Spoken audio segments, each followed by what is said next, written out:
NASCAR is vitally interested in renewing the vigor of stock car racing, especially since most of the recent leakage in attendance and viewing audience seems to be in the 18 to 34 range.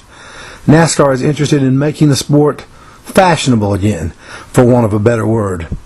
The centerpiece, by happenstance, actually is 20-year-old Trevor Bayne, who pulled off a stunning upset in the Daytona 500.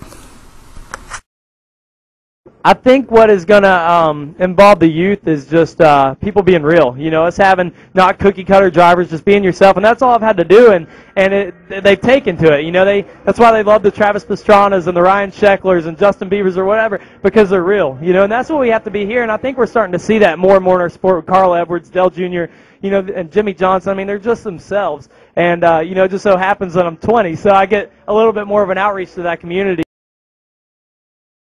Then there's Danica Patrick, a bust in 2010, who is all of a sudden coming off a fourth-place finish in a nationwide series race. Danica, by the way, is bullish on Trevor.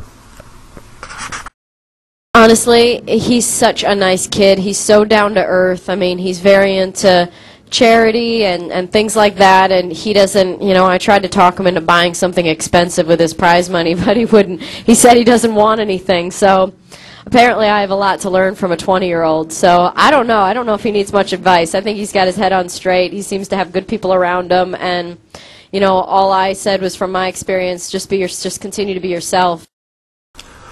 What makes NASCAR cool for kids? Oh, maybe drawing competitors from other sports who are already cool to kids. Maybe a Travis Pastrana or a Ricky Carmichael. Carmichael's driving trucks for the second season, and Pastrana is about to make his own stock car racing plunge. You know, I think Ricky Carmichael coming over was actually a lot bigger than anyone in NASCAR had ever imagined, or still probably even, you know, realizes. Ricky was the GOAT, the greatest of all time in motocross, and you know, when he said he wanted to start driving cars, like, he hadn't had a lot of car experience, but he's like, look, I'm competitive, and he's the most competitive person I've ever met. And when he said he wanted to go NASCAR, everyone was like, well, that doesn't really make a lot of sense, but yeah, go try it, whatever. And he's actually starting to become a real driver.